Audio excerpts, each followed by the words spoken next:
भाजपा के वरिष्ठ नेता और नेता प्रतिपक्ष बाबूलाल मरांडी ने रांची स्थित पार्टी कार्यालय में केंद्रीय वित्त मंत्री निर्मला सीतारमण के बजट भाषण को सुना।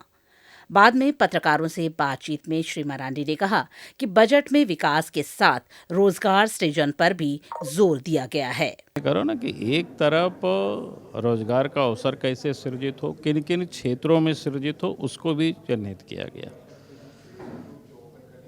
जैसे मेडिकल टूरिज्म है, औद्योगिक कॉरिडोर है, कृषि का क्षेत्र है, यानी उत्पादन भी बढ़े। उत्पादन तभी बढ़ेगा जब रोजगार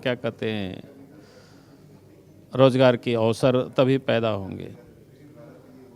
और फिर उसको निर्यात की भी बातें की गई हैं। और उसके बाद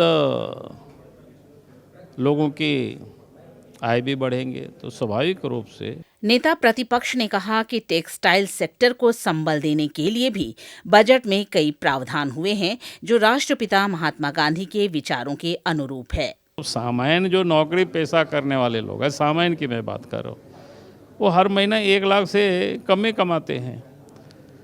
तो कहने का मतलब उनको एक प्रकार से टैक्स फ्री कर दिए कि भाई आप चिंता मत करो, आपके यहाँ कोई इनकम टैक्स वाले आएंगे नहीं छापा मारने के लिए, काम करो, खर्चा करो, मौज से रहो। तो पहले ही देश के प्रधानमंत्री नरेंद्र मोदी जी ने उसके लिए व्यवस्था कर दी।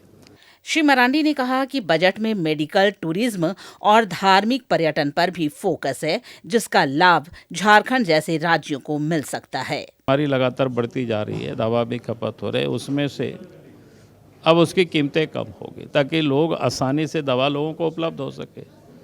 दूसरी तरफ दवा निर्माण के भी क्षेत्र में जो एक देश को हब बनाना है, यानी रोजगार भी मिले, दवा भी सस्ता मिले, और दवा बने तो हम वो विदेश को भी भेजें, निर्यात भी करें।